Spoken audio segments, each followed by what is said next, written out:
Sinu iseseisvus tõuseb uuele tasandile. Vana tee sulgub, et uus algus saaks sündida. See sõnum on kui hingetõmme enne suurt muutust. See ei ole mitte kaotus, see ei ole lõpp, vaid ruum, mis puhastub millelegi paremale, kõrgemale ja targemale.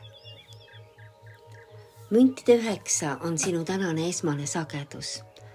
See iseseisvus, väärikus ja eneseväärtustamine. See on kaart, mis ütleb, sa oled kasvanud, sa oled tugevam kui seni. Sa oled valmis järgmisele tasandile liikuma. See on küpsuse energia, sinu sisemine kuninganna, sinu kuningas on tõusnud. Sa ei klammerdu enam, sa ei palu heaks kiitu. Sinu väärtus ei sõltu enam välistest peeglitest. Sellele järgneb surm, ilus, sügav, tõeline transformatsioon, mitte midagi hirmutavat. See on vana energia lahkumine, mis on olnud kurnav või takistav. Kas vana muster, vana uskumus, vana roll, vana suhe, vana tööviis või vana identiteet, see vana sina.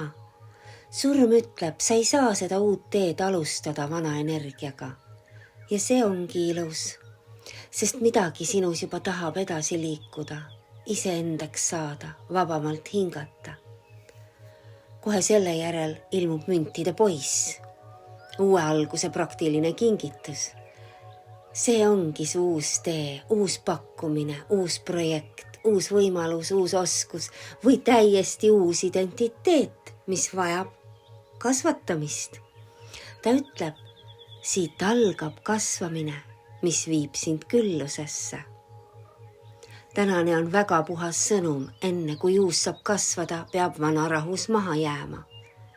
See on ilus, väestav ja väga hinge vabastav transformatsioon.